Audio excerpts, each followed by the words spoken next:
So Nancy, thank you for joining us, and I will turn it over to you.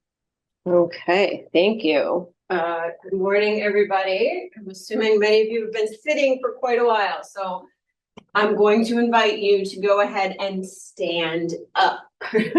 So I'm going to start marching in place, sort of get the blood flowing a little bit. And an immediate thank you to Dr. King for inviting me back again. I do always enjoy hearing all the speakers and being part of this day. So I am an exercise physiologist in the Zakem Center at Dana-Farber. We have lots of exercise classes that we teach, and what's probably most relevant to many of you, we're going to change this. We're going to step forward wide and back narrow. I'm going to get my arms going a little bit. We actually have an exercise research study going on that many of you might be eligible for if you have dense breast tissue. So I will be sharing more about it after we do a little bit of movement and sort of entice you a little bit to hear about this study. Let's see. So, we've heard a lot this morning about, we're going to march wide. Always trying to multitask here, and now we're going to bend one knee and then the other. So we heard a lot this morning, many times, from many different speakers about the importance of 150 minutes a week, cardiovascular exercise, which I think for most of us, we think about walking. Generally, the sort of easiest in the sense that you don't need to go to a gym, you don't need to be running marathons, you need, potentially a good pair of shoes, and then just getting out for some movement. But what's interesting is, what we are studying in this research that I will tell you about at the end is on the muscle mass piece of it. So we are starting to learn about the importance of muscle mass. So we're going to change this. We're going to do a tap with our leg and a reach with our arm. So we're learning, muscle mass is important. We all know this, whether we think about how important it is for us to be able to carry the groceries in the house, live independently, pick up kids and grandkids, do all the fun activities that we all enjoy. But we now are starting to realize that muscles do things. They secrete things. So they secrete these things called myokines. And we're actually studying to see if this particular one of the particular myokines that gets secreted can actually reduce your risk of developing breast cancer. So very exciting, very novel research. So it does involve, you having a biopsy and then exercising. And then after those 12 weeks, having another biopsy. So we can see, did it impact your breast density, breast tissue? But I will tell you more at the end. Let's do 3 more each arm, 2 more, 1 more. We'll march in place. Okay, so hopefully you feel blood flowing, temperature a little bit warmer. We're going to transition. We're going to do hopefully 4 or 5 strength exercises together. Technically, no special equipment needed. I'm going to assume many of you have a chair that you've probably been sitting in. You could potentially use this for the first exercise because we are going to squat. I'm going to grab a sip of water. So we're going to do a squat. So you could squat to your chair. So you are going to start, you can get my timer ready. You're going to stand in front of your chair, 6 to 12 inches in front of your chair. If you have a weight, you can hold a weight, but otherwise you're going to sink down to your chair, take a brief seat, and then you're going to stand back up. You're going to come down and back up. So if the chair feels too low and it is too challenging, you could always grab a pillow, put that on the chair, give yourself a little extra height.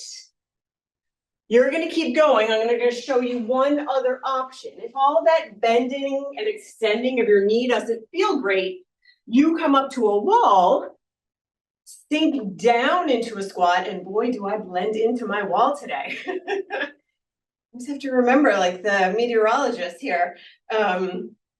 So now you are not bending and extending your knee anymore. So this is a second option. You're continuing with the chair squat, or if that was too much, you come and hold what we call a wall sit. So hopefully, you know, in your home, you have either the chair or hopefully a wall or a door or something you can slide down on and get these same. We're going to get your quads and your glutes. You're going to do one more if you're doing a full rep down and up. And then we'll all stand up and kind of shake out the legs a little bit. So hopefully you felt your quads. Hopefully you felt your glutes. Hopefully you did not feel your knee joint. If you did, this wall sit is likely a better choice for you. So now we're going to pair this with an upper body exercise. And we're going to do a wall push-up. So I'm going to turn my back to you. I'm going to be about 2 feet from the wall. My hands are going to come up at shoulder distance. And then I'm going to come in for my push-up. And then I'm going to push all the way back. I inhale forward. And I exhale back. So my whole body moves forward. You may or may not notice that my heels do lift up. But every part of my body, you know, moves forward. I don't leave my butt back here and just dip my head. I get everything to move forward. Everything back all the way to your elbows are straight and you feel your muscles around your wing bones, your shoulder blades. We'll do 2 more. Inhale towards the wall. Exhale, push away. 1 more. Inhale towards the wall. Exhale, push away. So hopefully chest, maybe a little bit of shoulder that we just accomplished with that exercise. So another important component with our strength is our balance and our stability. And we're going to combine a bit of core work. So we're going to get a lot of bang for our buck here. I like having a chair for balance. You could use a wall, that is fine. So we're going to keep the right leg down, and then we're going to have the right hand on the chair or the wall. Your left toes are going to come out. If you were able to bring your arm overhead, you are. Otherwise, you could rest it on your shoulder or behind your head. And you're going to hinge to the side and try to bring the knee and the elbow towards each other and then back up. So you're going to exhale over, inhale up. So you'll notice that I'm hinging a bit to the side. And the height of your knee is up to you. Sometimes people's hips will kind of pop or click, and you'll need to maybe bring your knee a bit more forward or a bit more out to the side. And again, the hand can be behind the head. Totally up to you. So we're trying to work your waist. In this case, if it's the left leg, it's your left side or obliques that are working. We'll do 2 more. Exhale over. Inhale up. 1 more. Exhale over. And inhale up. So hopefully you felt waist, but you might be feeling this hip. It was doing a lot of stabilizing. Now we're going to switch to the other side. So left leg will stay down. You want a slight bend in your left knee. And now we're going to hinge. Right knee up towards right elbow. Again, they don't have to connect. They're just moving in the same, towards one another. Now, sometimes things feel very different from one side to the other. For me, this hip tends to click and pop a bit more, so I have to adjust the angle of my knee. Again, for me, it is not painful. It just feels a little bit weird. But if for you, it is at all uncomfortable, just lift the knee up a little bit and then just hinge with the upper body. So always trying to kind of modify and make these exercises work for you. But again, we're getting some nice stability, getting some good core work, standing core work. We're not having to do the dreaded crunches or planks. If you come to my class, we do those somewhat regularly. So this is a nice option, particularly in the middle of your workday, things like that. You can be incorporating these things. We'll do one more, exhale over and up. Okay. So hopefully you felt the waist, potentially the hips. Now we're going to go back to upper body. I'll encourage you, if you have dumbbells nearby, you could grab one that's kind of a medium-ish, medium heavy. You know, if you have laundry detergent nearby, you have shampoo bottle, wine bottle, whatever it might be. And you can also do this without any weight. So I'm going to keep my chair again. I'm going to bring my left leg forward and my right leg back. I've got the weight in my right hand. So I'm going to keep my shoulders and my hips pointing towards the chair in front of me. I'm going to let this arm come forward. My palm is facing towards the center of my body. I'm going to exhale, diagonally pull the weight up, like outside my hip, maybe sort of top of my rib cage. And then I will diagonally lower it forward back down. So I exhale up, squeeze my shoulder blade, inhale down. For most of us, this is going to be our biggest, strongest upper body muscle. This is a lot of work for our lat muscle. So sometimes, people are surprised sort of how much weight they can do. Your back is strong. You use it on a daily basis. We're getting some bicep here. You also use those, picking up the laundry basket and groceries and things like that. But this is important from sort of a postural perspective. Since we do so much with our lives in front of us on screens, we want upper back strength to help keep our shoulders back. We're going to do one more, exhale up and inhale down. And then we'll switch sides. So now that right foot will stay forward, the left comes back in a lunge, and that left hand will reach diagonally forward. And then you'll pull it up and outside the hip and forward.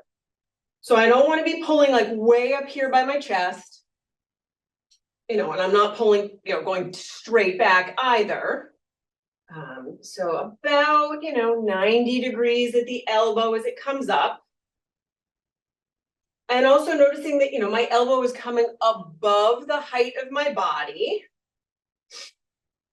so that I make sure that I feel those lat muscles. You feel that shoulder blade come in towards center spine and squeeze. We'll do two more. Exhale up, little pause, inhale down. One more, exhale up and down. Okay. So one more upper body exercise. We're going to work the shoulders. So you could use tubing or bands for this if you have those nearby. You could also use light weights. You're definitely going to want to go lighter than you just used. Trust me. And no weight is often also more than enough. So we're going to start with feet hip distance apart, slight bend in your knees. Palms are going to face the body.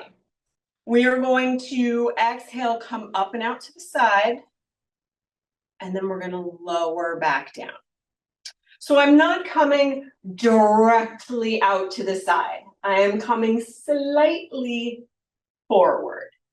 This tends to be a little bit more friendly on the shoulder joint. When we are all the way back here, sometimes it will impinge a bit into the shoulder joint and not feel great. Now you can aim for, about shoulder height. You could go a smidge above shoulder height if your shoulders, are okay with that. But you can also stop, if there's any pain, we stop below it. So, even if you're coming here, that is completely fine. These might start out on the light side, but do quite quickly get challenging. So hopefully you are feeling your shoulders. but not tensing up your neck and jaw here. Take a break if you need it. We're going to do 2 more of these. We're going to exhale up and inhale down. And then we're going to do 1 more exhale up and inhale down. Okay. So I'm going to argue with those 1, 2, 3, 4, 5 exercises. We got all of our major muscle groups covered. It literally took us like 10 minutes. If you had more time, you could repeat those things twice or 3 times. Honestly, 1 was great. I am going to go ahead and share my screen and just show you quickly a slide about the exercise study that we have going on. What this study involves is it's a 12-week exercise program. So what you would do is you would come in for some baseline testing. So you get a biopsy, blood draw. We do some exercise tests on you. You'd answer some questionnaires, and then you would be randomized. If you get into the exercise group, you would meet with me twice a week for 12 weeks. And during those 12 sessions that occur on Zoom, we would exercise together. We would be doing some strength training. So we provide you with adjustable dumbbells. We also provide you with a stationary bike and a Fitbit. So twice a week, we meet together and exercise. At the end of the 12 weeks, you come back. We repeat all of those study measures again. Now, for those that wind up in the waitlist group, same idea, but instead you get to work with me delayed. You have to wait those 12 weeks to exercise with me, and we do Fitbits and resistance bands together. So if you are interested, we've got the QR code on the screen. If that is easy for you to quickly take a picture of, we have the email address and we have the phone number on here for you. If it's something you're interested in, if you have more questions about it, please feel free, to call in and ask about that. I'm also happy to answer any questions that people might have in terms of the study.